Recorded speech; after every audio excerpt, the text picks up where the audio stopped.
All right, here we go, graphic design history. We're going to begin with the Victorian era. It began in England and continued in England to America and much of Europe until the 1900s. This was the aesthetic response to industrialization.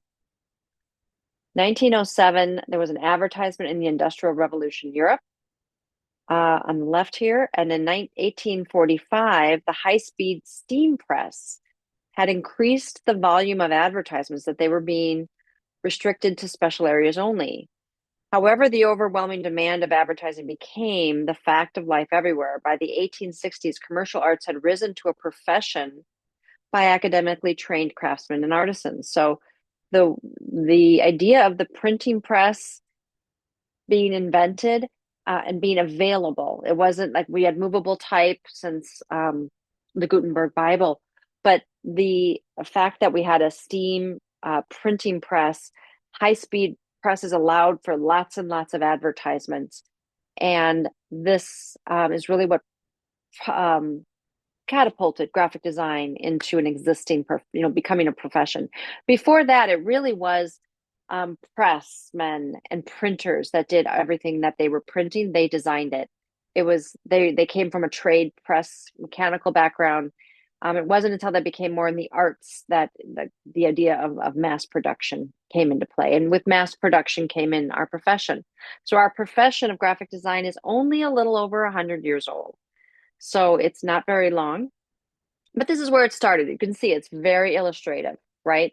These were illustrators. These were people coming from fine arts.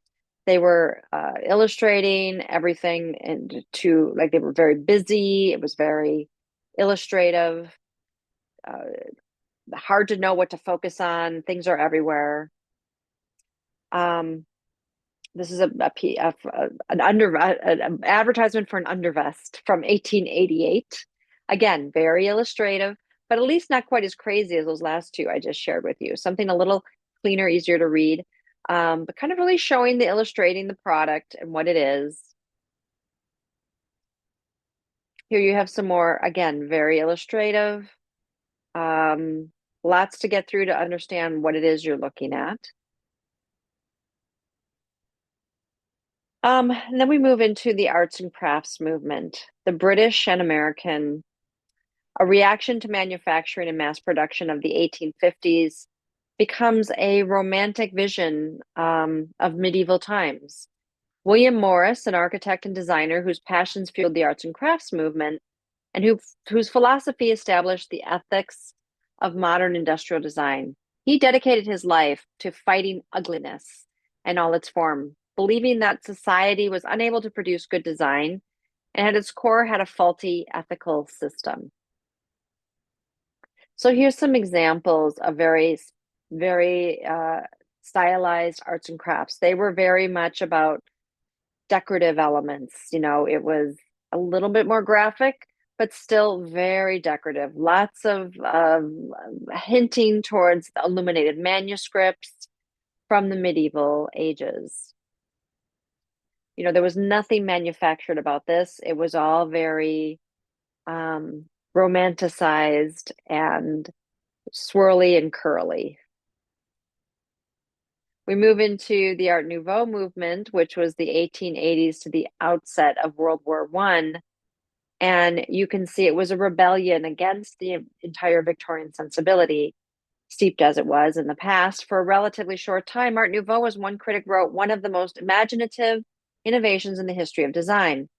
Despite its name, it was born in England and it was direct descendant of the arts and crafts movement. So you can see already the images are simplified. They're much more graphic, less busy, less patterns, less like decorative elements all around. There's no elaborate borders around anything anymore. That's all gone away. Here's some little illustrations that are very simplified comparatively to the Victorian arts and the arts and crafts. Here's some more Art Nouveau, kind of showing again more silhouetted characters, simplified layouts. Really kind of getting into just like a headline a subject matter, very simple, not a lot of pattern, not a lot of busyness, not a lot of background. You can see how things are starting slowly but surely to simplify. We get into the early modern movement, and by the close of the 19th century, the industry became a fact of life. We were using factories and automation. As a rule, manufacturers and retailers were not interested in achieving superior design printing for their advertising. Graphic design flourished in a few contexts.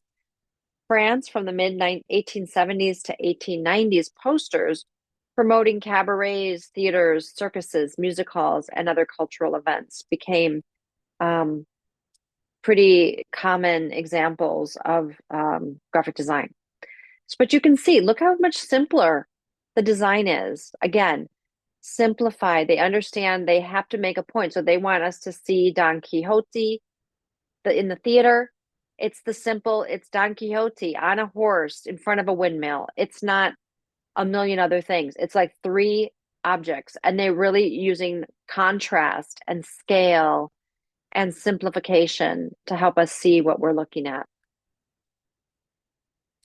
We go here to Germany, and Joseph Hoffman and Koloman Monser earned enough recognition to share their ideas with a new generation of artists.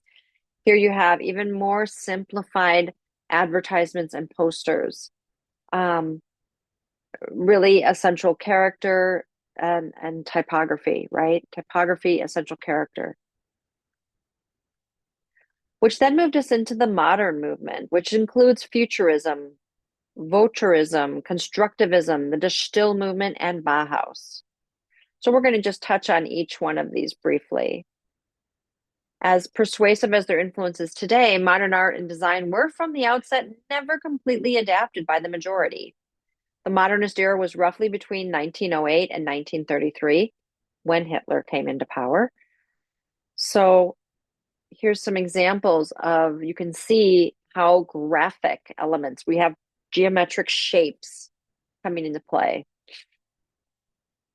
Typography. Notice there is no illustration here. The futurist label was applied only to Italians and Russians. The entire modernist spirit was forward-looking and decidedly utopian ethic. The most emblematic typeface of the age was named Futura. In 1932, the metal cover for a book is on the left here. In 1912, book covers. These are all book covers, but I want you to recognize there is no illustration. There is no flourishes. There's no decorative elements. It's all typography and looking at angles and creating shapes. Very geometric. Same here. Here we have a little bit of illustration with the traffic light, but still very minimal.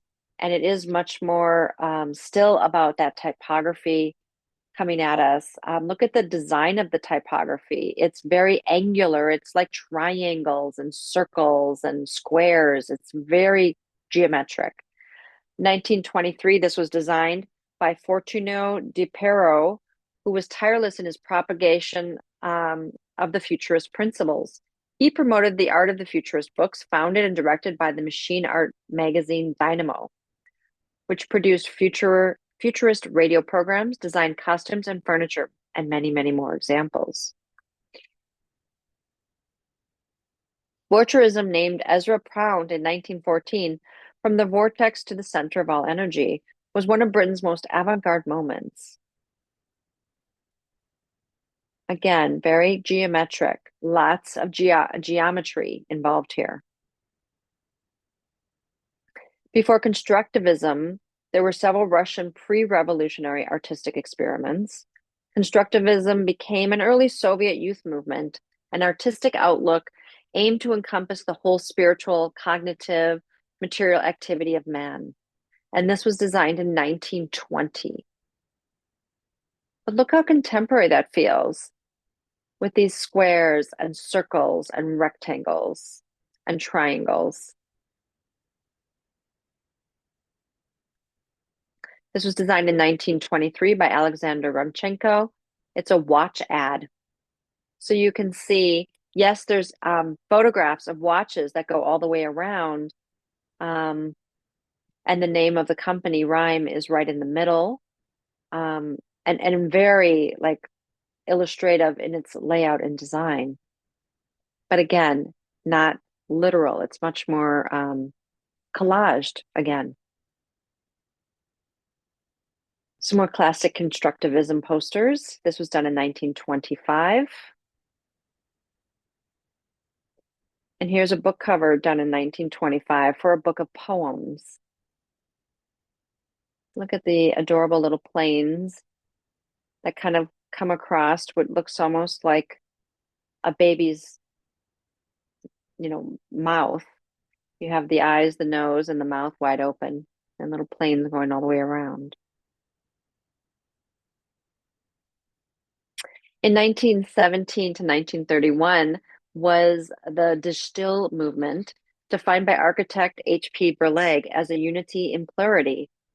De Stijl was about developing a utopian style and spirit. It was not only about the stylization of things, it is based on design on a rectangle and the use of black, white, gray, and primary colors, which are, of course, red, yellow, and blue.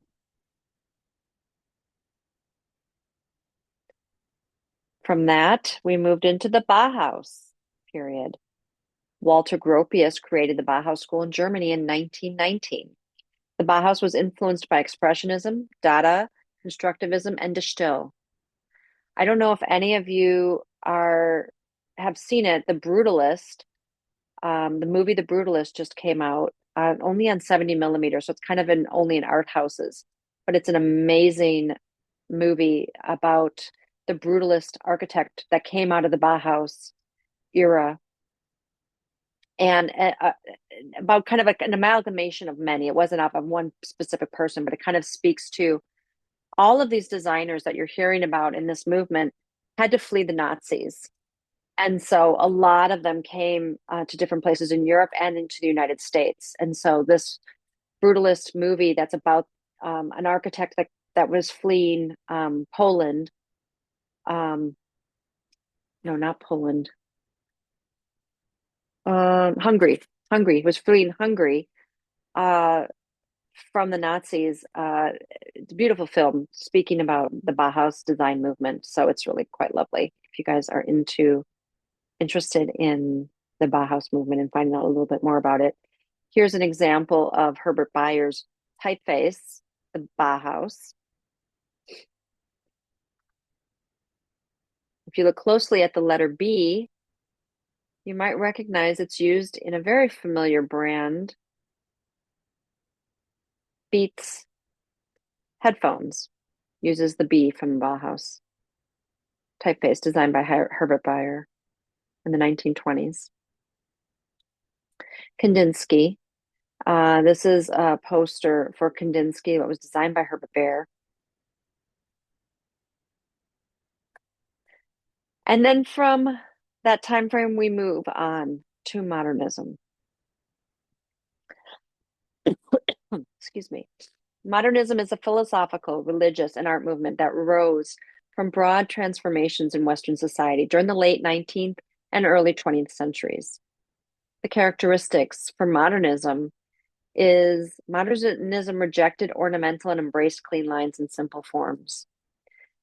A modernism focused on the function of buildings and the rational use of materials. Modernists sought new forms of expression and structural innovation. Modernists drew inspiration from technology and factories. Charlie Harper, born in 1922, died in 2007, has a unique minimalist approach. It's unmistakable. From his groundbreaking mid-century illustrations for Ford Times Magazine and Golden Books, and his impeccably composed posters for the national parks, you can see how he's taken animals specifically and reduced them to their basic geometric shapes. And not only that, he then goes on to use patterns to indicate things like scales or fur or feathers and so on and so forth. Herb Lubalin, American, born in 1918, died in 1981, was known for his um, articulation of creating meaning and creating metaphors within his type and his design. If you look at things like the mother and child, masthead, legs logo for nylons that were sold in little egg shapes, marriage, where you have the two R's look like they're holding hands and kissing. So just really such a sensitive and moving way he looked at typography. And we have Lance Weinman, American, born in 1937, and Lance is still with us. And he designed the identity system for the 1968 Mexico Olympics. And he had such an influence on Mexico City that he not only designed all of the graphics, which were stunning for the one of, I think, the most um, iconic designs for Olympic graphics ever. He also redesigned the metro for the city of Mexico City, and it's still being used today, 50 years later. That was released in 1970s. Here are his icons. You can see that were used for all of the different events that were happening during the Olympics. And then here's another icon logo project he did, kind of like a grasshopper design, but here it is as a giant sculpture that you can see kids are climbing on. So Lance is, I think, kind of the epitome of simplification and iconography design, and he's used it extensively throughout his career. All right, and that is what I have